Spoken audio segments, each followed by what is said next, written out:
Yes, I think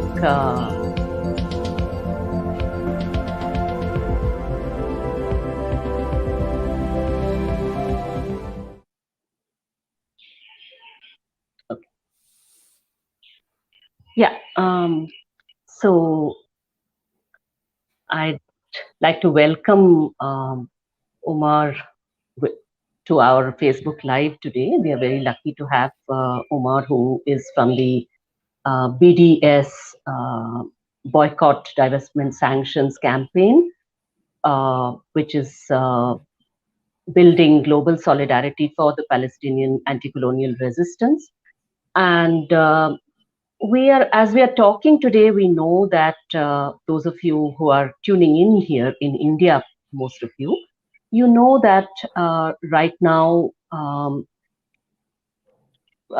Palestine and the people of Palestine are facing a terrible assault attack, very violent. You have seen the kind of demolition of residential buildings, the kind of the death toll there, and we are also seeing the propaganda that is playing out in Indian social media, Indian media as well, and of course the international media and various powerful global players.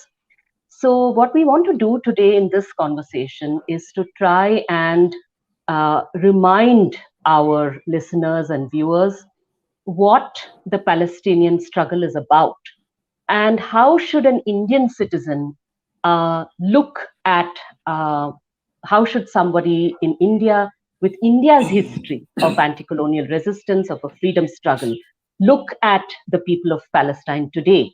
Who are the people of Palestine to us is something we should understand, connecting what is happening today to history. We'll try and do this in as short a while as possible. And I'd like to ask Omar to respond first to what would you say to those today who are looking at big news media, even listening to people like President Biden and thinking that, all right, this is a conflict, this is a clash. There are problems on both sides. Hamas fired a rocket, and then these guys had to retaliate. Israel had to retaliate, and Israel has a right to self-defense. All these, which are sort of stock things that the world community is being bombarded with today about what is happening to Palestine. How would would you like to talk about what is happening there right now? Describe that, and also tell us what you would say to those who are being asked to see it, to frame it as a conflict and as something which is Israeli self-defense. Thank you very much, Kavita, for having me today. I really appreciate being on this platform to address at least part of the Indian people that have historically stood with all liberation struggles, including the struggle in Palestine. India, at one point, we will never forget, was leading the Global South liberation movements. And to us, this is not just a nostalgic image from the past. We think it still can happen again. That Hindutva, aside this far-right ideology that has taken over the establishment in India, will one day be defeated, just like Zionism. The racist ideology of the State of Israel will be defeated one day, with all progressives standing together.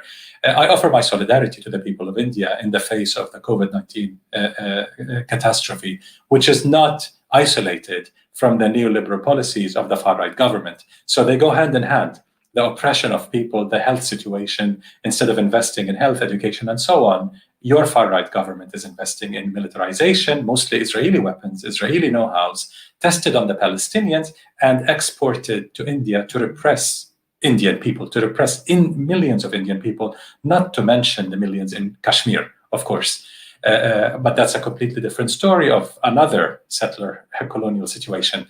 To go back to your question, Israel is a combination of a military occupation, a settler colony, and an apartheid regime, as increasingly being recognized by the world. Israel's most prominent human rights organization, B'Tselem, has recently recognized what Palestinians have been saying for decades, that Israel, on top of being an occupier, an illegal occupier, is an apartheid state, like South Africa at one point was. And just like in the South African struggle, we need the world to stand with us in solidarity to dismantle Israel's apartheid and settler colonial regime. Even Human Rights Watch, the world's leading human rights organization at this point, recently has come up with an excellent report saying that Israel is an apartheid state. So it's important, as Indians know more than anyone, not to have a snapshot of a so-called conflict and forget the root causes. So one can say, who started the violence? Is it the oppressor or the oppressed? Well, that's the wrong question. As the Brazilian educator and philosopher Paulo Freire once said, with the initiation of oppression, violence has already begun. Oppression is the initiation of all violence. Everything beyond that is a reaction to the initial violence of oppression. So anyone like us in the BDS movement, as a non-violent, human rights-based movement, who wants to end all violence, that of the oppressor and the resistance of the oppressed, we must all work hand in hand to end oppression, because that's the root cause of this violence and this so-called conflict. So it's not an asymmetric conflict. A master-slave conflict is never a symmetric conflict. India's resistance against British colonialism was not a both sides type of issue. This both sidesism is immoral, actually, because it hides the root causes of oppression. British colonialism in India was absolutely wrong, indefensible, and no one around the world who has any claim to being progressive would have said otherwise. Why would any Indian today buy into the Israeli propaganda that it's a two-side situation when it's a settler colony apartheid situation? There are no two sides. There's a colonizer and colonized. There's an oppressor and oppressed. Absolutely. I'm so thankful to you for putting it so concisely. And just a second, somebody's tried to cut in with a call. I'm so sorry. I'm so sorry. Again, to sort of ask you to elaborate a little bit more on the history of Palestine, just very briefly. I know it's difficult to do, but I think we need to do it, because I think what happens is that people in India today who are, young people today, for instance, who may not be so aware of India's history of solidarity with the Palestinian liberation struggles, Gandhi downwards, absolutely. So, what they are told today is that, look, the Jews were, oppression happened to the Jews. And so the Jewish community needed a homeland, and this is their homeland. So surely Israel has a right to exist, and it is existing and surviving in this very hostile environment, and so on. So there's a lot of, in the common sense which is constructed by dominant media and so on, there's a lot of this that you see in India, of course, and elsewhere. So I think it's important also to look back at the history of the formation of Israel, and to remember that in a way, this is a legacy of British colonialism first. And then there comes this whole Zionist project of settler colonialism, and how violent that project was. What kind of, and the land that belonged to the Palestinian people, how that geography and demography has been subjected to such a violent transformation over the decades. I would invite you to talk a little bit more about that. Sure, thank you very much. I just want to remind all our Indian viewers that Gandhi, as far back as the 1930s, wrote in a newspaper in India at the time that Palestine belongs to the Arabs, just like Britain belongs to the British and France belongs to the French. And he was addressing those colonial powers who were giving away part of their colonial heritage to various colonial groups. So while France was a settler colony in Algeria, Britain wanted to establish a settler colony in Palestine to maintain its interests.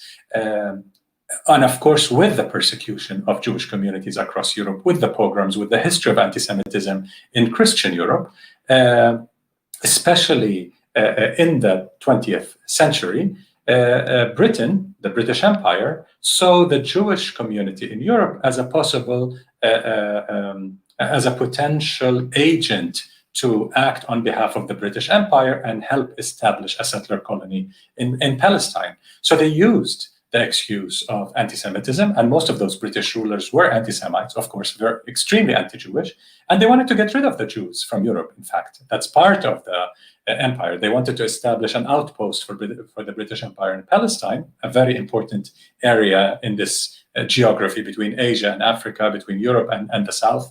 Palestine has always been a very coveted area in the world, with half of the civilizations on Earth occupying it at one point, colonizing it at one point.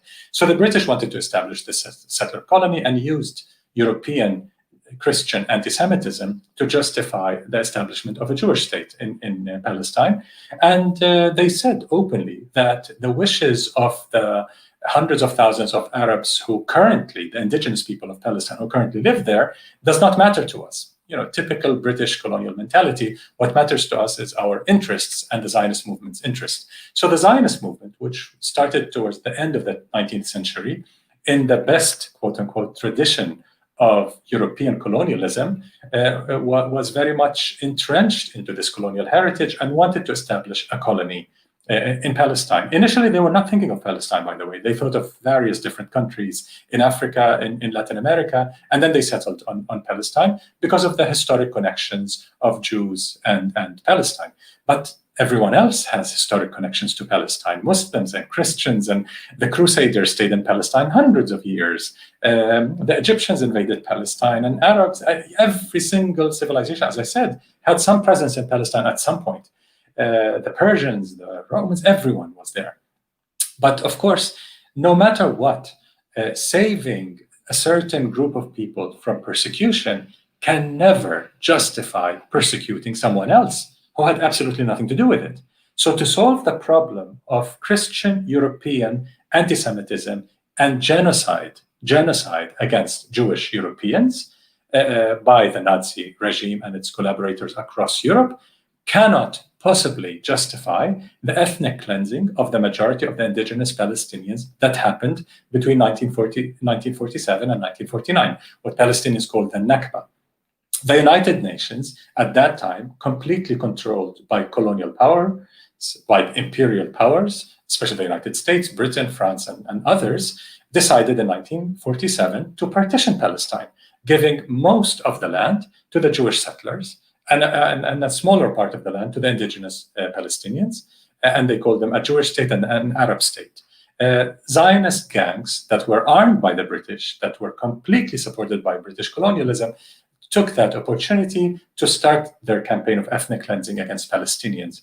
They ended up in 1948 declaring the State of Israel in May 1948 after having ethnically cleansed, forcibly displaced more than half of the indigenous Palestinian people and controlled most of historic Palestine.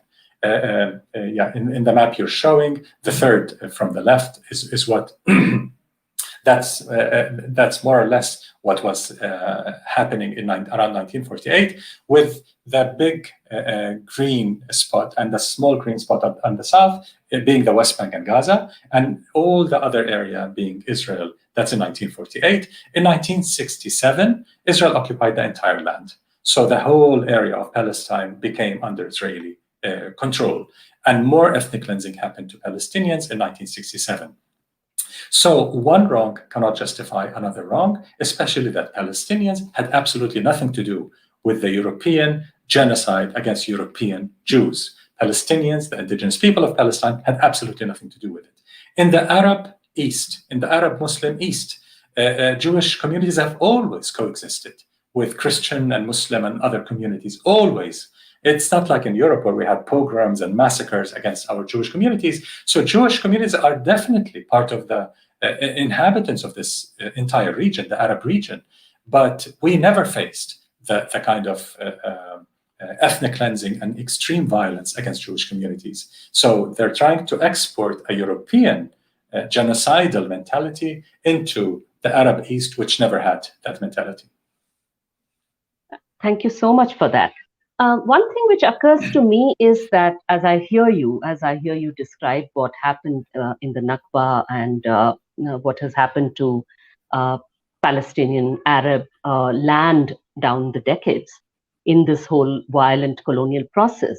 One thing that occurs to me is that there's no doubt, is there, that the Holocaust in Nazi Germany represents one of the terrible moral, the lows, one of the low points of humanity, and it's an absolute blot on humanity. And we have to, as a world, I think, keep reminding ourselves that we don't want that repeated.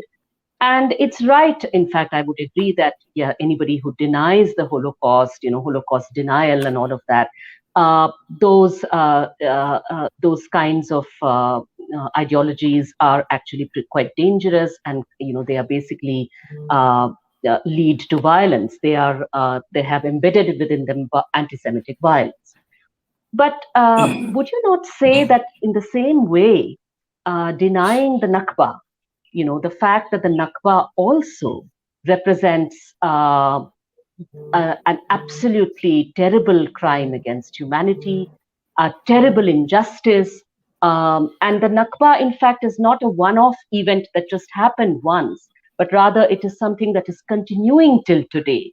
And those of us who feel about justice in the world, while giving no room whatsoever to anti-Semitism, naturally, but we have to say that we have to, standing with the Palestinian people for their right to self-determination, for their independence, is something that justice demands.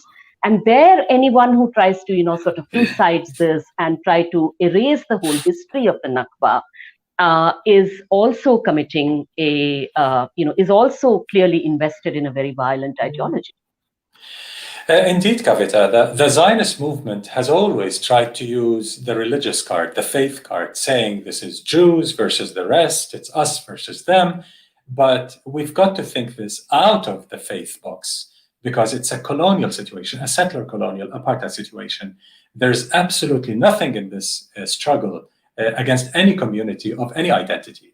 We in the BDS movement are categorically opposed to all forms of racism and discrimination, be it anti-Jewish discrimination and racism, anti-Semitism, Islamophobia, sexism, misogyny, anti-LGBTQI discrimination, and so on and so forth. So we stand with the oppressed of the world against all oppression. This universalist message has appealed to many around the world, including increasingly, by the way, maybe in India, people may not be that aware of this. In the West, there's an increasing support among young Jewish people for the BDS movement.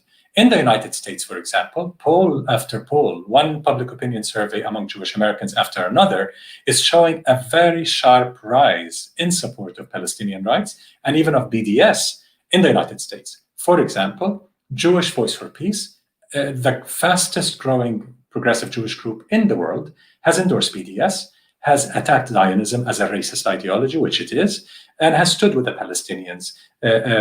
Jewish Voice for Peace and its partners around the world have said dismantling anti-Semitism is part of dismantling racism. It's part of dismantling oppression. We can never allow using our names as Jewish Americans or Jewish people around the world to justify Israel's massacres of Palestinians, continuing ethnic cleansing. And indeed, it's not a one-off event, the ethnic cleansing of the indigenous Palestinians in 1948, around that period of most of the indigenous, it continued, indeed. The Nakba is ongoing, and that's why Palestinians always refer to the ongoing Nakba, the ongoing ethnic cleansing, dispossession, theft of land, with Jewish-only settlements eating up more and more lands, colonizing more lands in the West Bank, with the occupation continuing, the theft of land is continuing. And now, in pre-1967 present-day Israel, we're seeing a return to 1948. suddenly the Jewish majority citizens of the State of Israel are acting again as colonial settlers, attacking Palestinians again as a community, as an indigenous community. So it's no longer just in the West Bank, it's no longer the massacre in Gaza and occupied East Jerusalem, it's also what we're seeing within the present day Israel itself. Palestinian cities within Israel, citizens of Israel who are Palestinian, are facing enormous repression and violence by settler mobs supported by the state, supported by the Israeli police, militarized police, and brutality. And the theft of land is not just happening in the West Bank. Many people might think, oh, Israel is a democratic state with this little problem in the occupied territory, including East Jerusalem. No, it's not. Even if the occupation of the 1967 territory, Gaza and the West Bank, including East Jerusalem, were to end tomorrow, Israel will continue to be an apartheid state and a settler colony. And we need to continue resisting that system to dismantle it, just as apartheid was dismantled in South Africa, just as settler colonialism was dismantled in Algeria, and just as colonialism was dismantled in India. So that struggle continues, but the struggle is intersectional, is anti-racist, is non-sectarian, it's inclusive of everyone. The intersectionality issue is important. I don't know if we'll get to it later, but we connect our struggle with justice struggles across the world. It's no surprise that the biggest farmers' union in India was the first to support BDS with its 16 million members. And the biggest coalition of progressive women's groups in India was the second to support BDS, all progressive women's groups. And the students, 4 million strong Federation of Students supported BDS. It's just amazing. The support is coming from what sectors of Indian society, the most progressive, who represent the most oppressed in Indian society across ethnic, racial, sect, and caste lines, basically. Across India, it's the more oppressed who are connecting with the Palestinian struggle, because Indians can smell colonialism a mile away. They've had so much experience with it. So that's what we're connecting to in this struggle. I'm so glad you reminded us of that, because here in India, not only the far-right Modi regime now, but I would say even the regime that preceded it, the UPA government, and over time, there had been a softening towards Israel and accommodation, and also a subtle attempt to say that solidarity with Palestine is basically only that Palestine is a Muslim issue. And so essentially, Indian Muslims may have a soft corner for Palestine, but there is no need.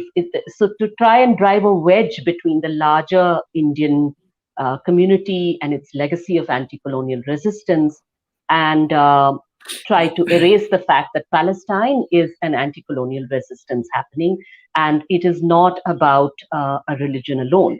Although we have to acknowledge, of course, that Islamophobia, we have to recognize the Islamophobia that tries to delegitimize Palestine's liberation struggle because there are Muslims, and these are Muslim Arabs. Many of them are Muslim Arabs, and I think that it's very important here to ask our listeners, our viewers, also that these are. As Omar rightly pointed out, there are so many Jewish people, especially young Jewish people, who are standing up in support of Palestinian resistance and saying that the Israeli state does not speak for them, that they refuse to be conflated. They refuse to let their conscience be conflated with the actions of the Israeli state. And that is really something that we need to understand and learn from. And I'd like to tell people also that even if, in terms of literature and reading that is available on the history of Palestine and the history of this colonial oppression there are many writings, and including writings by people who are of Jewish origin as well, who acknowledge this, who have documented this. And so we'll be happy to provide resources later for anyone who wishes to reach out to us. Meanwhile, I think, Omar, I'd like you to tell us how can somebody in India who is watching this, what can they do to join BDS? What can they do to support the Palestinian resistance? in small ways as well as in bigger ways? What is it? What are the many ways in which we can show solidarity? Thanks, Kavita. I just wanted to add a very short sentence about the anti-Semitism issue. Israel's far-right regime is in bed with the anti-Semites of the world. Be it Trump in the former White House, Modi in India, Bolsonaro in Brazil, Orban in Hungary, and fascist parties across Europe are Israel's best friends. Duterte in the Philippines. So all anti-Semitic parties, fascist groups even in Europe, stand with Israel. Anti-Jewish, but pro-Israel. This is the new formula that Israel is trying to export. You have to support Israel so that we say that you're not anti-Semitic. But it's okay to be anti-Jewish. No, it's not okay. And this is what's driving many, many Jewish communities away from Zionism and away from Israel. They don't speak for us because they're far right and they're committing they're perpetrating horrendous war crimes and crimes against humanity. As to the question of solidarity, at the most basic level, Martin Luther King Jr., in the Black struggle against racism in the United States, said boycott at a very basic level is withdrawing cooperation with evil. Is there more evil than a settler colonial apartheid state that is committing horrendous crimes against Palestinian civilians and children, killing them in the tens in the last massacre and in the thousands over the last 10 years? Is there anything that's worse than this evil? So what we're asking Indians is not to forget the struggles in India. No one is saying that. So the question is, an average Indian would ask, why would I care about Palestine? I mean, it's so far away, does not concern me. And we have enough trouble, honestly, in India, with COVID-19, with rising poverty, unemployment, disastrous economy, the 1% controlling everything, the privatization, neoliberal economy. It's a disaster. Why should I even care about Palestine? I have enough problems in India. Well, they're very, very connected. Because of all what you have in India, forget internationalism, forget the heritage of Indian anti-colonial leadership of the world. Forget that heritage, even if you don't care about that. Just care about the current situation. As an average Indian, wouldn't you want to see the resources of your country spent on health, education, jobs, infrastructure, to the benefit of the workers and the farmers and the women and so on, to fight the ugly racist caste system and the racism, to end the military oppression of millions in Kashmir and have some justice to achieve peace? Wouldn't you like that? Wouldn't any average Indian prefer investment in that instead of buying billions and billions of dollars in Israeli weapons, Israeli military technologies that have been tested on Palestinians, field tested on Palestinians, on another brown people, another people of color, and exported to India to repress Indian people, to repress so many millions of Indians? This is the issue at the basis of solidarity. So it's an intersectional solidarity. Our struggle for liberation, for freedom, justice, and equality is very much connected, organically connected, to the farmers' struggles in India. And everyone around the world is in awe at the farmers' revolt in India against the extremely, extremely oppressive neoliberal corporate system, where Israeli companies are playing a very important role. It's not just Western companies, it's also Netafim, Israeli agricultural company, and other Israeli companies are playing a key role in dispossessing Indian farmers. The highest suicide rate in the world among farmers is in India because of this neoliberal atmosphere where corporations are destroying sustainable Indian agriculture that taught the world agriculture for thousands of years. And suddenly those corporations are controlling it with all the technology that make the dependency enormous. Israeli companies are at the very core of this. And that's why, again, the Indian Farmers Union was the first to stand in solidarity with the Palestinians in terms of BDS, because it is very connected. It's very connected. They see the connections. It's not just internationalism, which they absolutely have, but it's also intersectionality. They see that the struggle for Palestinian rights, for demilitarizing the Indian establishment. Everything is becoming so militarized, so racist in the Indian establishment, and that's not in the interest of not just a Muslim community or Dalits, the oppressed of the oppressed. It's in the interest of the 90% of the Indian society, which has no interest in militarization and wars and oppression and buying weapons, and has a lot of interest of rising as Indians, as one society, based on democracy, human rights, justice, racial, social, economic justice, gender justice. That's where we connect the Palestinian struggle. Absolutely.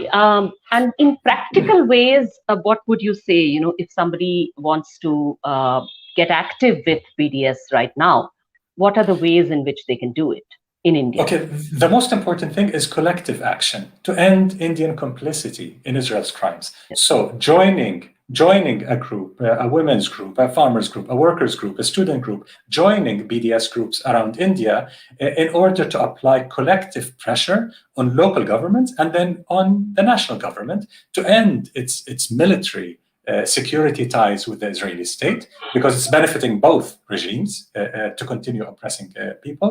That is the absolute highest priority. But it's also in the farmers community, for example, ending work with Netafim, Israeli company, and fighting against that. In the student community, it's boycotting HP, Hewlett-Packard, which is deeply involved in Israeli apartheid. That's a very important campaign that is growing in India. And in fact, Indians are leading in that campaign globally. It's a global campaign against HP, and Indian activists are leading that campaign. It's very important to support that campaign.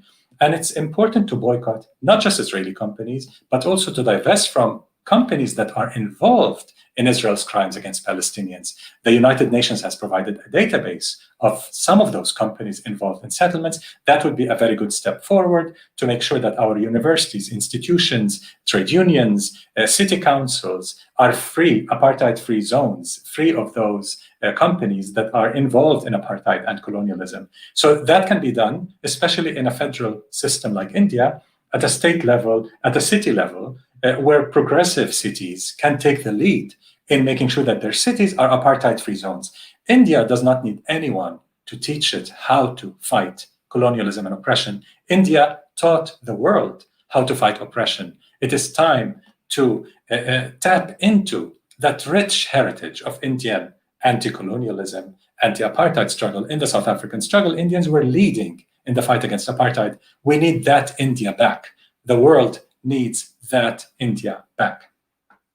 Absolutely, and I would also like to remind our viewers that if you remember, if you follow cricket and so on, you remember that boycott was a very important means by which the global community could show solidarity with the anti-apartheid struggle in South Africa. And that's how it was done, where even sporting events and so on were boycotted. And academic and cultural boycott is absolutely important. Absolutely. When we talk about Bollywood, for example, it plays a huge role. It is not justifiable that some Bollywood producers are producing with Israel. Really? Indian films produced with Israel? This is beyond humiliating. This is really complicity. This is complicity in apartheid. Absolutely. And I think we also need to understand where that is coming from. See, you're going to make an Indian film, and Indian actors always like to, project themselves, Indian actors, directors, they like to project themselves as being Indian nationalist and so on. But the whole point is how you're going to define that nationalism. If it is an anti-colonial nationalism that we inherited, if it was an inclusive, community from all sections of Indian people who fought together against colonial oppression, then we supported anti-colonial struggles everywhere. That is why we need to support. We supported anti-apartheid struggles in South Africa. We need to support Palestinian resistance now.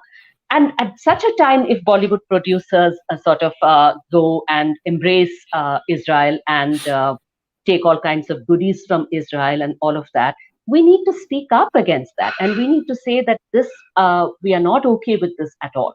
I've had some people ask sometimes about, say, a company like HP. So they say, but after all, it's a company. What's the point of boycotting that?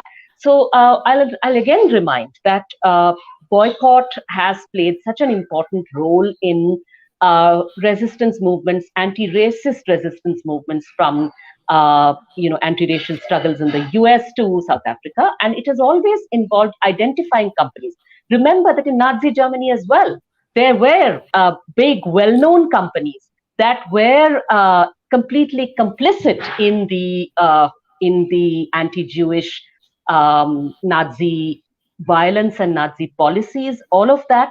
And there have been since then movements which have been pushing for a reckoning, for saying we have to hold those companies responsible for the crimes, the blood that they have on their hands.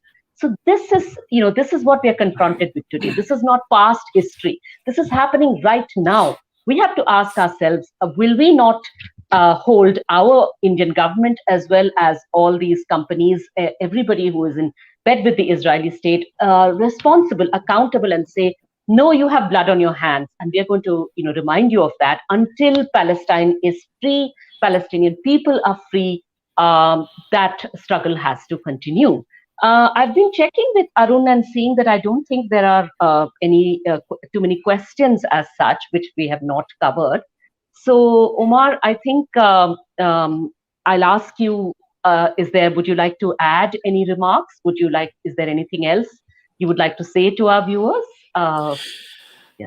Yes, I would like to thank so many Indians that stood in solidarity, that stand in solidarity with the academic boycott, the cultural boycott, the farmers' support, the progressive women's groups, the students' support for the HP campaign, and to clean Indian campuses of apartheid-Israeli relations. This is all extremely inspiring to us, just as solidarity around the world, even in the US Congress, the belly of the beast. We are seeing more and more congressmen and women standing up for Palestine, including the most prominent Jewish American congressperson, Bernie Sanders, who is trying to block sale of US precision bombs to Israel in the middle of a massacre. This is not a sectarian struggle.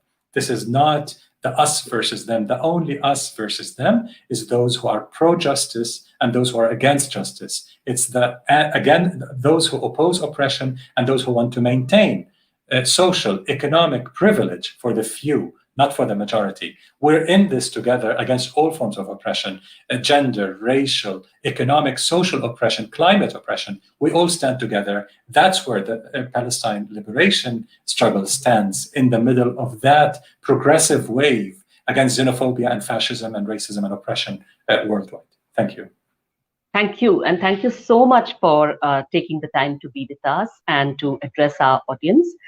We will continue to be, of course, the CPIML, and as you correctly mentioned, the farmers' movements in India, student movements, women's movements in India, workers' movements in India have been so strongly in solidarity with the Palestinian people. We will continue, and we see the linkages between fighting the Hindu supremacist forces in India who want to take Israel as a model. Hindu supremacist members are terribly anti-Semitic at the same time, and they see no contradiction whatsoever in doing anti-Semitic propaganda and anti-Semitic abuse and threats to Jewish scholars and so on, who speak on, scholars of Jewish origin who speak on India's history or something like that. But at the same time, they want to take the Israeli state as a model. And we have to remember that they have tried to meddle with India's citizenship laws in ways that to try and say that, you have to have a Hindu's right to return kind of policy. There is no comparison whatsoever. There is no basis for this. Indian citizenship laws traditionally had ample space for people, certainly, oppressed people to find a place in India, whatever their origin. But to make it specific and to exclude Muslims from our neighboring countries from seeking this kind of citizenship, this in itself is extremely dangerous, and we are seeing that as well. So I just wanted to mention those things as well, and I'll end by saying that to our viewers, to anybody who sees this video later and wants to get back in touch with us, you can get back in touch with us on Facebook, on YouTube in the comments section, as well as on Twitter as well, our handles and so on. You can see that in the poster. And I want to just say that if you have seen this and if you have heard Omar, I would like to say that remember that the next time you see some media propaganda showing a Palestinian child with a stone in their hand and saying that is terrorism, or somebody who tries to make a big issue about a rocket, try and ask, try and remember that you can find out. You have to put in that effort to find out more about what is happening there. The kind of military arsenal which is being brought to bear against Palestinian homes, where entire buildings are being collapsed, residential buildings are being reduced to rubble, people are being killed, children are being killed. Just remember this, that this is not an equal struggle. This is an oppressor who is trying to wipe out the Palestinian population, and these are Palestinian people fighting back in every way they can, with whatever they have in their hands or at their disposal, being nowhere in comparison with what the Israeli state has in terms of its might. So in terms of supporting the forces of justice here, the forces of good here, there can be no doubt that that has to be support for the Palestinian people, for the Palestinian resistance, and clearly saying that Palestine's right to self-determination, we stand with that, we stand with Palestine's. We will not rest until Palestine is free. So thank you, Omar, and thank you. We will end Thank you very much. Thank you. Thank you. Thank you so much.